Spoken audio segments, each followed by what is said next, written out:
একটি ৭৫ বছরের বয়স্কা বৃদ্ধা মহিলার সামনে হঠাৎ ঝুঁকে পড়ল একজন কঠোর আইপিএস অফিসার, যার চোখে ছিল অসীম শ্রদ্ধা আর হৃদয়ে এক অজানা ঝড়। এই অপ্রত্যাশিত দৃশ্য দেখে পুরো গ্রাম যেন থমকে গেল।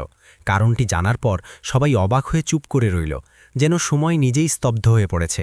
আর তারপর বন্ধুরা, সেই গ্রামের নাম ছিল কালীপুর, একটা এমন অন্ধকারাচ্ছন্ন জায়গা যেখানে সূর্যাস্তের আগেই গভীর নিস্তব্ধতা নেমে আসত এবং বাসিন্দারা তাদের দরজা জানালা আঁটসাঁট করে ফেলত, কারণ সেখানকার নীরবতাটাই যেন ভয়াবহ ছায়া ফেলত সবার মনে। সেই কালীপুরের ধুলোয় ভরা অসমান রাস্তায় সেদিন দেখা গেল একটা বিস্ময়কর দৃশ্য। চারখানা চকচকে সরকারি গাড়ি, লাল নীল আলো ঘুরতে থাকা, সঙ্গে কঠোর মুখের উর্দিধারী লোকেরা, এবং মাঝখানে উঠে দাঁড়িয়েছিল এক তরুণ আইপিএস অফিসার। তার বয়স সবে ৩০-৩১ বছর, লম্বা চেহারা, চোখে কড়া অনুশাসন এবং মুখে সেই দৃঢ়তা যা বছরের পর বছর প্রশিক্ষণ থেকে উঠে আসে। তার নাম ছিল রাহুল রাজ সিংহ। শহরে সে পরিচিত ছিল একজন নির্ভেজাল, সৎ এবং অদম্য অফিসার হিসাবে, যিনি অনেক বড় বড় অপরাধীদের লোহার শিকলে বন্দী করেছিলেন। সেই রাহুল আজ কালীপুরের ঠিক মাঝামাঝি স্থানে দাঁড়িয়েছিল এবং তার ঠিক সামনে উপবিষ্ট ছিল একজন ৭৫ বছরের বয়স্কা বৃদ্ধা মহিলা। তার দুর্বল দেহ, ঝুঁকে পড়া পিঠ, সাদা শাড়ি, কাঁপতে থাকা হাতগুলো এবং চোখে একটা অদ্ভুত ধরনের শান্তি, যেন তিনি জীবনের সবকিছু অনুভব করে ফেলেছেন আর এখন কোনো কিছুই অবশিষ্ট নেই। গ্রামের লোকজন দূর থেকে দেখছিল, কেউই কাছাকাছি আসার সাহস পাচ্ছিল না, কারণ সকলে মনে করছিল যে এখন কোনো বিরাট ঘটনা ঘটতে চলেছে, কোনো এমন ঘটনা যা তাদের কল্পনারও বাইরে। ঠিক তখনই রাহুল সেই কাজটা করল যার ধারণা কেউ করেনি। সে সরাসরি সেই বয়স্কা মহিলার সামনে ঝুঁকে গেল, পূর্ণ শ্রদ্ধায় ২ হাত জোড় করে মাথা নত করে, এবং পরক্ষণেই সমস্ত গ্রামে এমন এক নীরবতা ছড়িয়ে পড়ল যেন কেউ সময়কে আটকে দিয়েছে।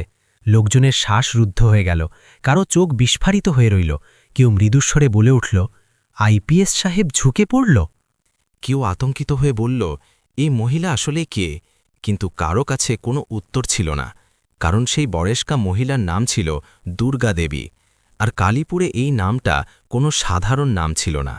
এই নামটা ছিল একটা ঐতিহাসিক অধ্যায়, একটা এমন সত্য যা গ্রামবাসীরা বছরের পর বছর ধরে গোপন করে রেখেছে। রাহুলের মনে সেই সময় শুধুমাত্র একটা ছবিই ঘুরপাক খাচ্ছিল, তার মায়ের ছবি, যিনি যদি আজ বেঁচে থাকতেন তাহলে হয়তো দুর্গা দেবীর মতোই দেখাতেন। কিন্তু এই কাহিনী শুধুমাত্র অনুভূতির ছিল না। এই কাহিনী শুরু হয় সেই রাত্রি থেকে, যখন রাহুলকে এই মামলাটি অর্পণ করা হয়েছিল। একটা দেখতে সাধারণ মামলা, একটা গ্রামে জমির ঝামেলা, বয়স্কা মহিলার বিরুদ্ধে অবৈধ দখলদারির অভিযোগ। কিন্তু যতই ফাইলটা খোলা হতে থাকল, ততই স্তরগুলো উন্মোচিত হতে থাকল। সেই ফাইলে শুধুমাত্র কাগজপত্র ছিল না, বরং রক্তপাত, ত্যাগ এবং একটা ভুলে যাওয়া বলিদান ছিল, যা কখনো সিস্টেমে লিপিবদ্ধ হয়নি। দুর্গাদেবীর বিরুদ্ধে অভিযোগ ছিল যে তিনি সরকারি জমিতে অন্যায়ভাবে দখল করে আছেন, কিন্তু কাগজপত্রে লিপিবদ্ধ ছিল যে সেই জমিটা একসময় একটা পুলিশ স্টেশনের নামে ছিল, যা আজ থেকে ৪০ বছর পূর্বে রহস্যজনক উপায়ে পুড়ে ছাই হয়ে গিয়েছিল। রাহুল যখন প্রথমবার দুর্গাদেবীর ছবিটা দেখল, তখন তাকে একটা ধাক্কা লাগল, কারণ সেই চোখগুলো, সেই চিহ্নগুলো, সেই পরিচয় যা সে তার মায়ের পুরনো ছবিতে দেখে এসেছে। রাহুলের মা ছিলেন একজন সমাজসেবী, যিনি ৩০ বছর আগে একটা আন্দোলনের মাঝে অকস্মাৎ নিখোঁজ হয়ে যান, এবং আজ অবধি তাদের মৃত বলে ঘোষণা করা হয়নি। আর এখন এই মামলায় সেই নাম, সেই তারিখগুলো, সেই অবস্থান রাহুলকে শান্তিতে থাকতে দিচ্ছিল না। তিনি সিস্টেমের বিরোধিতা করে নিজেই কালীপুরে আসার সিদ্ধান্ত নিলেন, বিনা গণমাধ্যম, বিনা উত্তেজনা। কিন্তু গ্রামে পৌঁছে যাওয়ার সাথে সাথে তাকে বোঝা গেল যে এই মামলাটা শুধুমাত্র আইনগত নয়, এটা ছিল নৈতিকতার। যেই মুহূর্তে তিনি দুর্গাদেবীর সামনে দাঁড়ালেন, বয়স্কা মহিলা কাঁপা স্বরে শুধুমাত্র এটুকু বললেন, তুমি এসে পড়েছ ছেলে, আমি জানতাম তুমি আসবে। আর সেই একটা বাক্য রাহুলের পায়ের নিচের মাটি সরিয়ে দিল, কারণ তিনি তার আগে কখনো এই মহিলাকে চোখেও দেখেননি। তবুও তিনি তাকে ছেলে বলে ডাকলেন। আর সেই ক্ষণে রাহুল বুঝতে পারলেন যে যে কাহিনী ফাইলগুলোতে লেখা নেই, সেটাই প্রকৃত কাহিনী। সেই কাহিনী যা আজ একজন আইপিএস অফিসারকে সমস্ত গ্রামের সামনে এক ৭৫ বছরের মহিলার সামনে নত হতে বাধ্য করেছে। কিন্তু প্রকৃত কারণটা এখনও প্রকাশিত হয়নি। প্রকৃত সত্যটা এখনও বেঁচে আছে, শ্বাস প্রশ্বাস নিচ্ছে, আর খুব তাড়াতাড়ি সমগ্র সিস্টেমকে কাঁপিয়ে তুলবে। রাহুল রাজ সিংহের নত হওয়া মাথা দেখে গ্রামের বাসিন্দারা এখনও বিশ্বাস করতে পারছিল না যে এই সেই আইপিএস অফিসার, যার একটা ফোন কলে পুলিশ স্টেশনগুলো কেঁপে ওঠে। কিন্তু রাহুল সেই ক্ষণে অফিসার ছিলেন না, তিনি ছিলেন শুধুমাত্র একটা ছেলে, একটা প্রশ্নে পরিপূর্ণ মানুষ, যিনি জীবনে প্রথমবার তার উর্দির চেয়ে বেশি একটা বয়স্কা মহিলার চোখের ওপর আস্থা রেখেছিলেন। দুর্গাদেবী ধীর গতিতে তার মাথা উঠালেন। তার কাঁপতে থাকা হাতগুলোতে ছিল একটা বিস্ময়কর দৃঢ়তা, যেন দেহটা বয়সে জীর্ণ হয়ে গেছে, কিন্তু আত্মাটা এখনও তরুণ। তিনি রাহুলের চোখের দিকে তাকিয়ে বললেন, তুমি ঠিক তার মতো দেখতে। সেই চোখগুলো, সেই ক্রোধ, সেই সত্যনিষ্ঠা। রাহুলের হৃদয় দ্রুত ধড়কতে শুরু করল। তাকে মনে হল যেন কেউ তার বুকের অভ্যন্তরে লুকিয়ে রাখা কোনো পুরনো নথি খুলে ফেলছে। তিনি আস্তে করে জিজ্ঞাসা করলেন, আপনি কার কথা বলছেন? কিন্তু দুর্গাদেবী হেসে উঠলেন, একটা এমন হাসি যাতে কষ্ট ছিল আর সান্ত্বনাও। তিনি বললেন, যাকে এই দেশ ভুলে গেছে, কিন্তু আমি ভুলে যেতে পারিনি। আর তারপর তিনি রাহুলকে কাছাকাছি বসার জন্য ইঙ্গিত করলেন। গ্রামবাসীদের মধ্যে ফিসফিস শুরু হয়ে গেল। কেউ বলছিল এটা সব নাটক, কেউ আশঙ্কিত হচ্ছিল যে এখন পুরনো ক্ষতগুলো আবার উন্মোচিত হবে। কিন্তু রাহুল সকলকে ইশারায় পিছনে সরে যাবার নির্দেশ দিলেন। সেই ক্ষণে তার জন্য পদমর্যাদা, প্রোটোকল আর আইন সব কিছু পিছনে ছেড়ে গিয়েছিল। দুর্গাদেবীর স্বর ছিল মৃদু, কিন্তু প্রত্যেকটা শব্দ হাতুড়ির মতো রাহুলের হৃদয়ে আঘাত করছিল। তিনি বললেন যে আজ থেকে ঠিক ৩২ বছর পূর্বে এই কালীপুরে একটা আন্দোলন ঘটেছিল, চাষিদের আন্দোলন, যাতে একজন মহিলা সবচেয়ে সামনের সারিতে দাঁড়িয়েছিলেন, ভয়ের কারণে নয়, আশার কারণে পরিপূর্ণ। সেই মহিলা ছিলেন প্রিয়া সিং।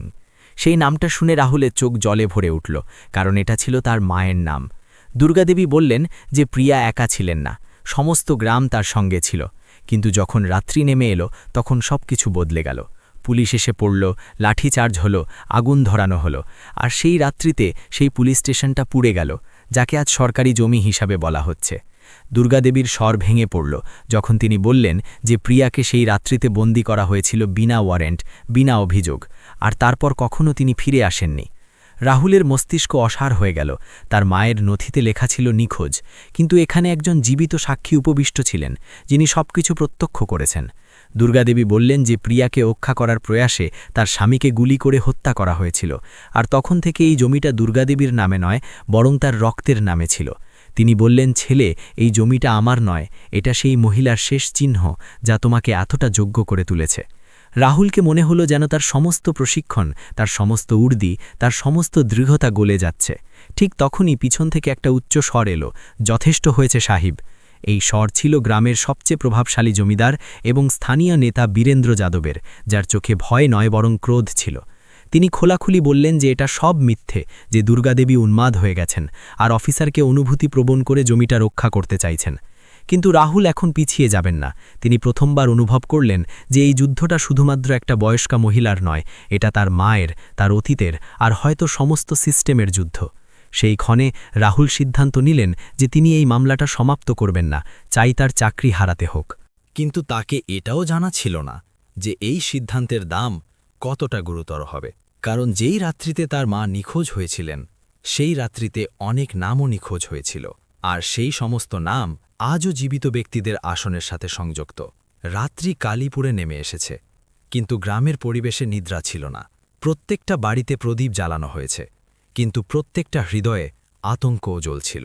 রাহুল তার সরকারি গাড়িতে উপবিষ্ট ছিলেন, কিন্তু তার মন সেই নথিতে ছিল না যা তার কোলে খোলা অবস্থায় পড়েছিল, বরং সেই শব্দগুলোতে ছিল যা দুর্গাদেবী দিনের বেলা বলেছিলেন, তুমি এসে গেছো ছেলে। সেই শব্দগুলো তার কানে হাতুড়ির মতো বাজছিল। তিনি নথিটা উল্টালেন, আর প্রথমবার তাকে দেখালো যে কাগজে নিখোঁজ লিখিত ছিল, সেই নিচে কেউ পেন্সিলে হালকা করে লিখেছে, অভ্যন্তরীণ বিষয়, এগিয়ে যাবেন না। আর সেই ক্ষণে রাহুল বুঝলেন যে তার মা শুধুমাত্র নিখোঁজ হননি, তাকে নিখোঁজ করানো হয়েছে। সেই রাত্রিতে তিনি তার বিশ্বাসী ইন্সপেক্টর বিকাশকে ডাকলেন, একটা এমন পুলিশকর্মী যিনি রাহুল থেকে আগে সত্যতাকে সম্মান করতেন। বিকাশ আস্তে করে বললেন যে কালীপুরের নাম আজও পুলিশের নথিতে সংবেদনশীল এলাকায় লিপিবদ্ধ আছে, আর যে অফিসার এই মামলাটা স্পর্শ করে তার স্থানান্তর হয়ে যায় বা তার পেশাগত জীবন থমকে যায়। রাহুলের মুখে একটা হালকা হাসি ফুটে উঠল। তিনি বললেন, তাহলে আমরা ঠিক জায়গাতেই এসেছি।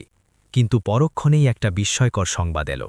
দুর্গাদেবী বাড়িতে রাত্রিবেলা হামলা হয়েছে। রাহুলের গাড়ি সাইরেন বাজিয়ে সেখানে পৌঁছাল। বয়স্কা মহিলা মাটিতে লুটিয়ে পড়েছিলেন। শ্বাস চলছিল, কিন্তু চোখগুলো বন্ধ ছিল। আর বাড়ির দেয়ালে লাল রং দিয়ে লিখিত ছিল, অতীতকে খোড়ো না। রাহুলের রক্ত উত্তপ্ত হয়ে উঠল। তিনি প্রথমবার অনুভব করলেন যে এই যুদ্ধটা এখন ব্যক্তিগত হয়ে উঠেছে। দুর্গাদেবীকে চিকিৎসালয়ে পাঠানো হল।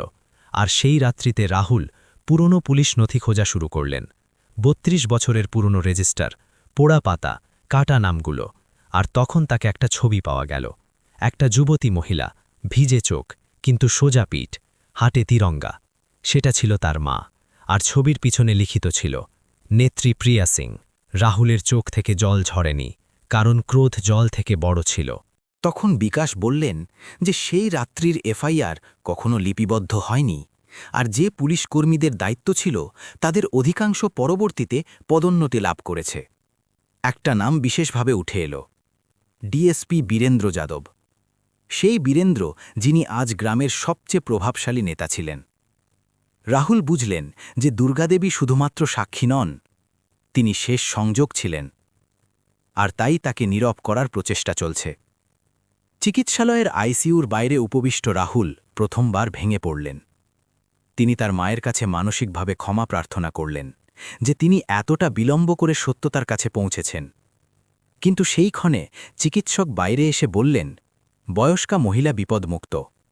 আর এটা শুনে রাহুল সিদ্ধান্ত নিলেন যে এখন তিনি শুধুমাত্র অনুসন্ধান করবেন না, তিনি সিস্টেমের অভ্যন্তরে বসা সেই ব্যক্তিদের উন্মোচিত করবেন যারা একটা মাকে তার ছেলে থেকে ছিনিয়ে নিয়েছে, একটা গ্রামকে আতঙ্কে বেঁধে রেখেছে, আর একটা বয়স্কা মহিলাকে মৃত্যুর জন্য ছেড়ে দিয়েছে।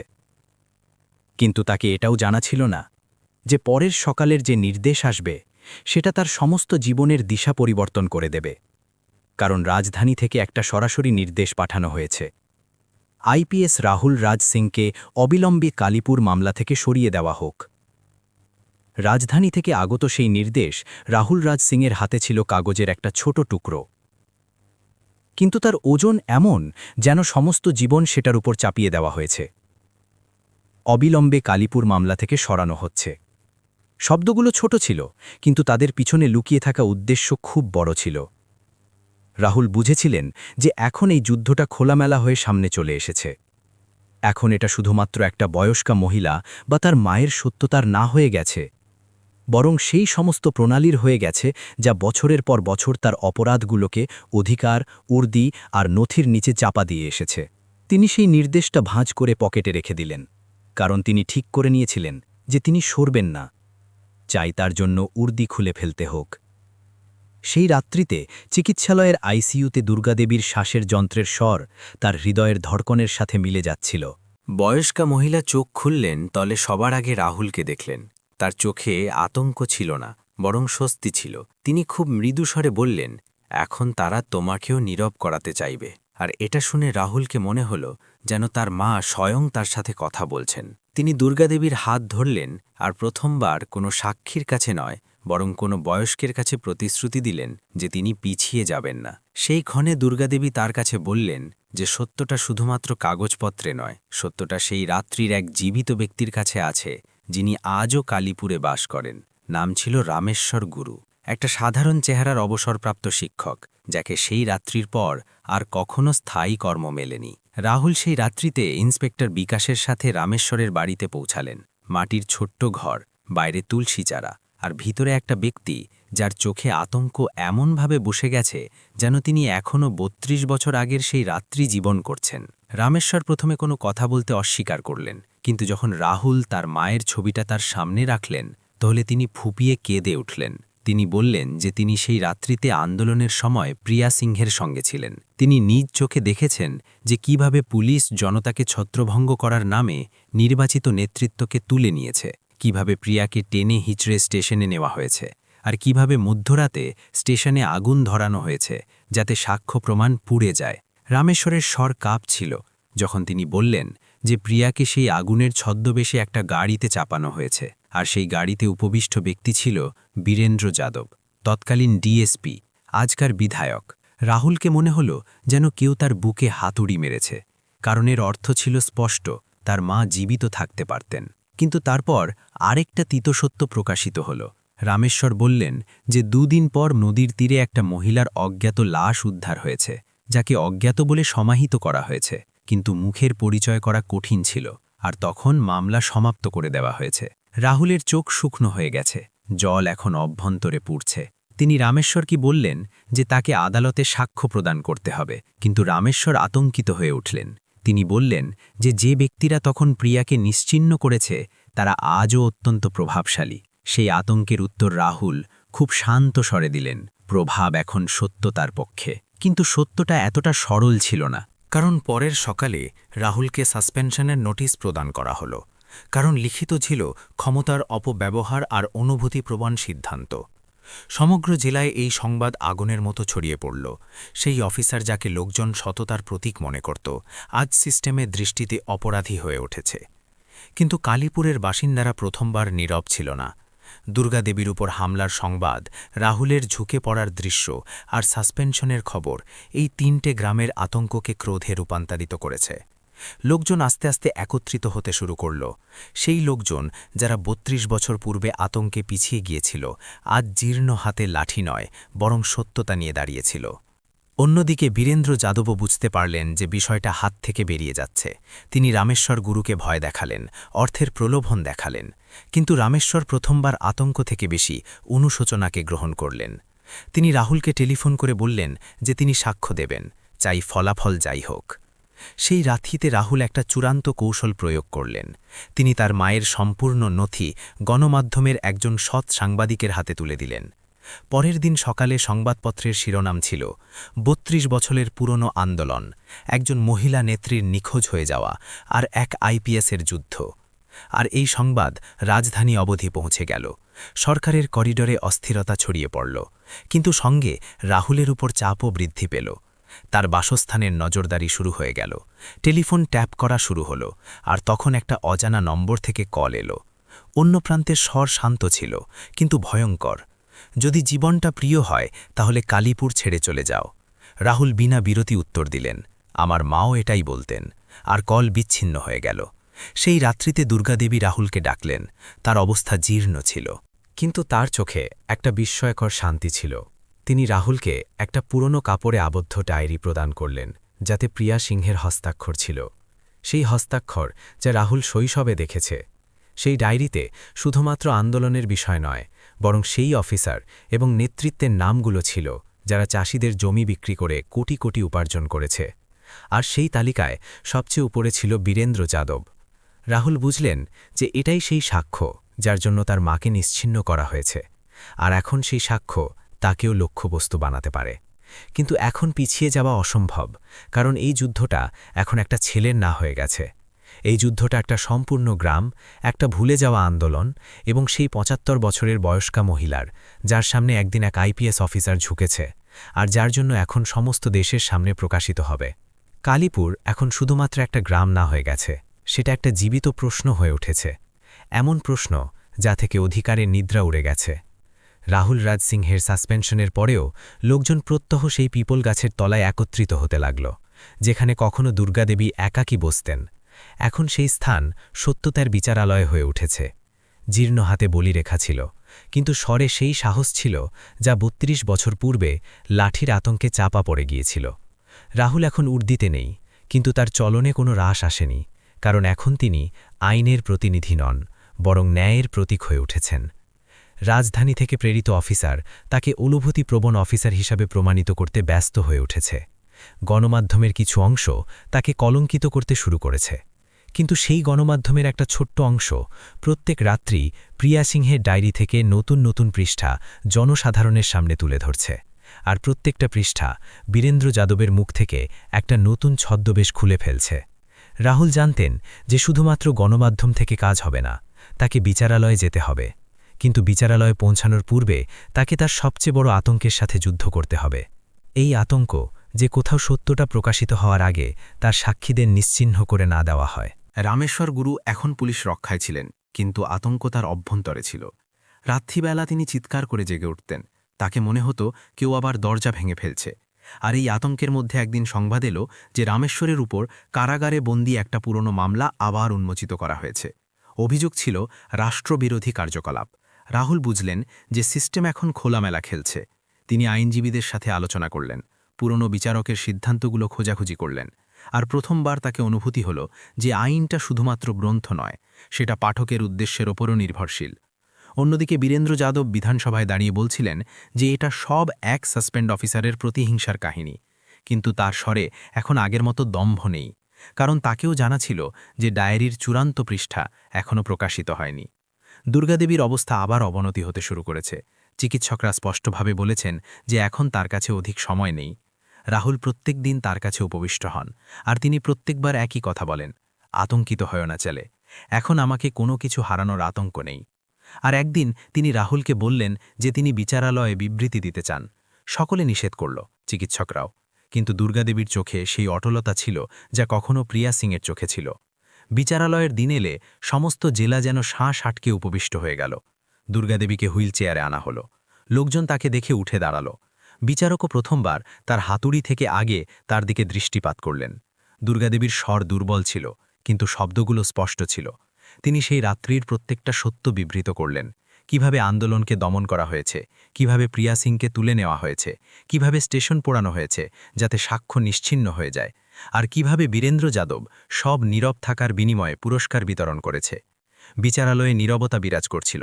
বীরেন্দ্রের আইনজীবী বারবার তাকে দুর্বল স্মৃতিশক্তির বয়স্কা হিসেবে প্রমাণিত করার প্রচেষ্টা করছিল। কিন্তু তখন রাহুল বিচারালয়ের অনুমতি নিয়ে প্রিয়ার ডায়েরির চূড়ান্ত পৃষ্ঠা পাঠ করলেন, যাতে লিখিত ছিল, যদি আমি না ফেরি তাহলে বুঝে নিও যে এই দেশ এখনও সত্যতা থেকে আতঙ্কিত। আর এটা শুনে বিচারালয়ের পরিবেশ পরিবর্তিত হয়ে গেল। বিচারকের চোখ আর্দ্র ছিল, বাইরে জনতা নাড়া দিচ্ছিল না, শুধুমাত্র নীরবে পর্যবেক্ষণ করছিল। কিন্তু এই বিজয়ের মধ্যে একটা পরাজয়ও লুকিয়েছিল। সেই রাত্রিতে দুর্গাদেবীর অবস্থা অকস্মাৎ অবনতি হয়ে গেল। রাহুল চিকিৎসালয়ে পৌঁছলেন, তাহলে তিনি দেখলেন যে সেই বয়স্কা মহিলা হাসছেন। তিনি রাহুলের হাত ধরলেন আর বললেন, এখন তুমি ঝুঁকবে না। আর তারপর তার শ্বাস-প্রশ্বাস থেমে গেল। রাহুল কাঁদলেন না, কারণ তাকে মনে হচ্ছিল যে দুর্গাদেবী মৃত্যুতে কোথাও চলে যাননি। তিনি সেই ডায়েরিতে, সেই সাক্ষ্যে আর সেই নত হওয়া মাথার দৃশ্যে জীবিত আছেন। পরের দিন বিচারালয় বীরেন্দ্র যাদবের বিরুদ্ধে বন্দীকরণের নির্দেশ দিল, কিন্তু বীরেন্দ্র নিখোঁজ হয়ে গেছে। এটাই সেই ক্ষণ যখন রাহুল বুঝলেন যে কাহিনী এখনও সমাপ্ত হয়নি, বরং এখন তার সবচেয়ে ভয়ঙ্কর অধ্যায় আরম্ভ হবে। কারণ যখন অধিকার পরাজিত হয়, তখন সে পলায়ন করে না, সে ঘুরে দাঁড়িয়ে আক্রমণ করে। বীরেন্দ্র যাদবের পলাতক হওয়ার সংবাদ যেই প্রকাশিত হল, সমস্ত সিস্টেমের স্তরগুলো এক এক করে উন্মোচিত হতে লাগল। পুলিশের গাড়িগুলো শহরের পথে দৌড়াতে শুরু করল, সীমান্তগুলো সিল করে দেওয়া হলো, বিমানবন্দর থেকে বাসস্ট্যান্ড অবধি তার ছবিগুলো আটকানো হলো। কিন্তু রাহুল রাজ সিং জানতেন যে এটা সব দেখাবাজি, কারণ যে হাতগুলো ৩২ বছর পূর্বে একটা আন্দোলনকে আগুনে নিক্ষেপ করেছে, সেই হাতগুলো আজও ততটা প্রভাবশালী। পার্থক্য শুধুমাত্র এইটুকু যে এখন সত্যটা তাদের পিছনে ছুটছে। দুর্গাদেবীর মৃত্যুর পর কালীপুরে একটা বিস্ময়কর শান্তি বিরাজ করছিল, যেন গ্রাম তার দায় পরিশোধ করেছে। কিন্তু রাহুলের অভ্যন্তরে ঝড় বইছিল, কারণ যে বয়স্কা মহিলার সামনে তিনি নত হয়েছিলেন, সেটাই ছিল তার শেষ রক্ষাকবচ। আর এখন সেই রক্ষাকবচ নেই। রাহুল সেই রাত্রিতে সিদ্ধান্ত নিলেন যে তিনি বীরেন্দ্রকে শুধুমাত্র আইনের হাতে সমর্পণ করবেন না, বরং সমস্ত জালকে উন্মোচিত করবেন, যা বছরের পর বছর মিথ্যাকে সত্য হিসেবে প্রতিষ্ঠিত করেছে। তিনি ইন্সপেক্টর বিকাশের সাথে মিলিত হয়ে বীরেন্দ্রের পুরনো কল বিবরণী, জমির চুক্তিপত্র এবং অজ্ঞাতনামা সম্পত্তির তালিকা খোঁজা শুরু করলেন। আর যতই নথিগুলো খোলা হতে থাকল, ততই স্পষ্ট হতে থাকল যে বীরেন্দ্র একা নন, তার পিছনে মন্ত্রী, অফিসার এবং বড় বড় শিল্পপতি দাঁড়িয়ে আছেন। সেই ব্যক্তিরা যারা টেলিভিশনে দেশপ্রেমের কথা বলেন আর পর্দার আড়ালে চাষিদের জমি গিলে নেন। এই মাঝামাঝি এক রাত্রি রাহুলের কাছে একটা অজানা নম্বর থেকে বার্তা এলো, যদি সত্যটা জানতে চাও তাহলে পুরনো রেলওয়ে গুদামে এসো। এটা ছিল সেই অঞ্চল যেখানে কখনো প্রিয়া সিং শেষ ভাষণ প্রদান করেছিলেন। রাহুল জানতেন যে এটা ফাঁদ হতে পারে, কিন্তু তাকে এটাও জানা ছিল যে এখন পিছিয়ে যাওয়া সম্ভব নয়। তিনি বিনা উর্দি, বিনা রক্ষা, একাকী সেখানে পৌঁছলেন। অন্ধকারে একটা জীর্ণ ব্যক্তি তার প্রতীক্ষা করছিল, সেই ব্যক্তি যিনি কখনো স্টেশনে আগুন লাগতে দেখেছেন আর আতঙ্কে নীরব ছিলেন। তিনি বললেন যে বীরেন্দ্র যাদব শহর ছেড়ে পালায়নি। তিনি সেই জমির নিচে লুকিয়ে আছেন যা তিনি রক্ত দিয়ে অর্জন করেছেন, অর্থাৎ সেই পোড়া স্টেশনের নিচে নির্মিত গোপন কক্ষে।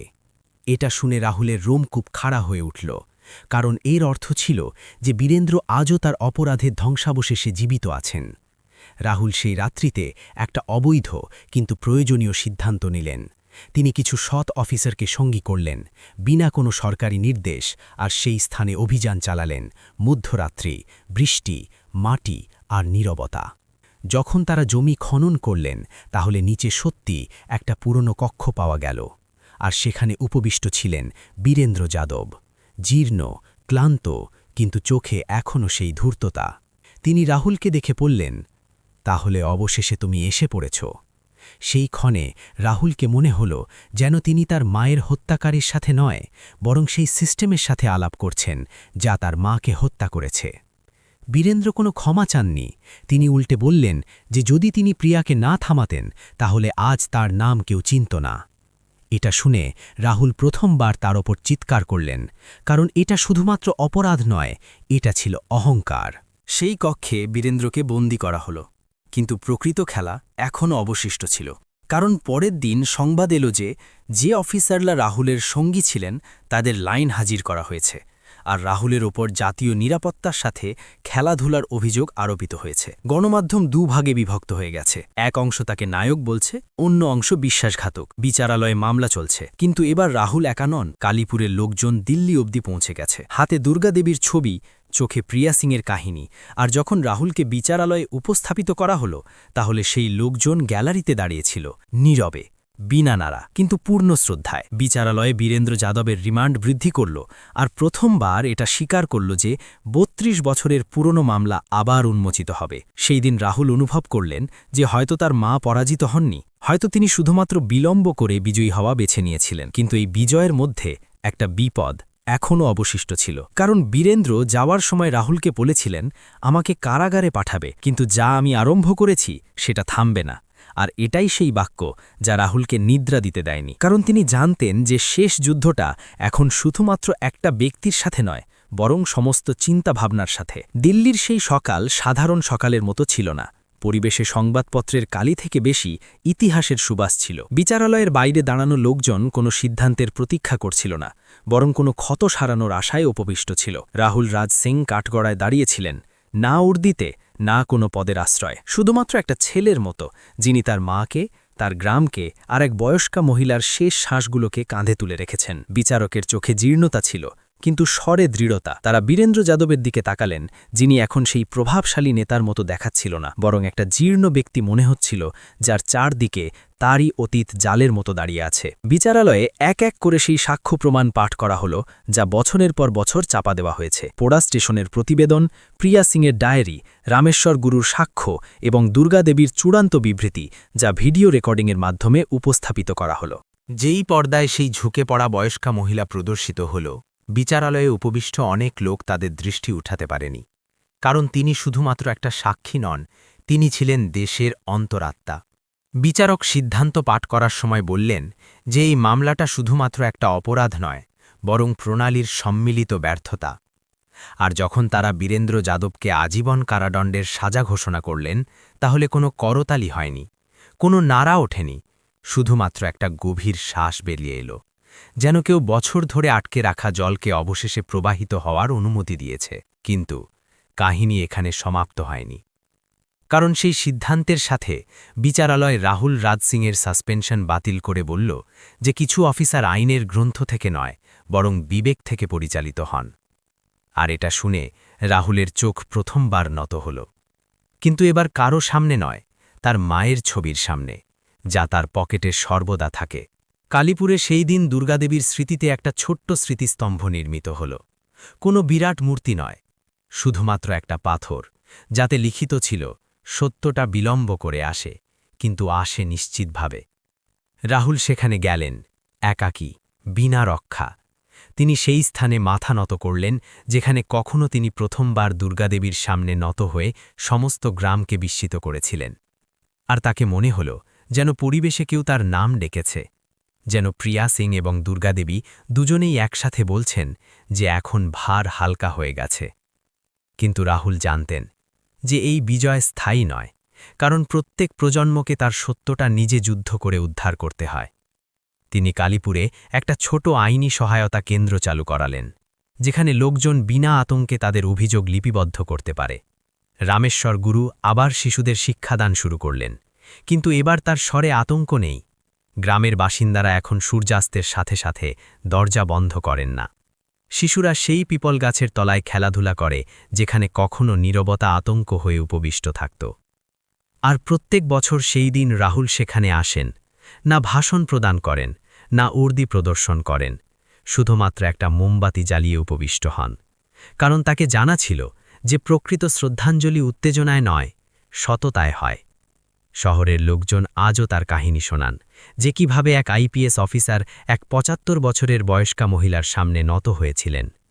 কিন্তু এখন কারণটা সকলে জানেন, কারণ সেই নত হওয়া দুর্বলতা নয়, সেই নত হওয়া সেই সত্যতার সামনে যাকে চাপা দেওয়ায় সমস্ত সিস্টেম নিয়োজিত হয়ে গিয়েছিল। আর হয়তো এই জন্য এই কাহিনী সমাপ্ত হয়েও সমাপ্ত হয় না। কারণ যখন কোনো অফিসার তার পদমর্যাদা থেকে উচ্চতর মানবতাকে স্থান দেন, কোথাও না কোথাও দুর্গাদেবী আবার জীবিত হয়ে ওঠেন, প্রিয়া সিং আবার কথা বলে ওঠেন, আর কোনো না কোনো রাহুল রাজ সিং আবার নত হওয়ার সাহস করে নেন।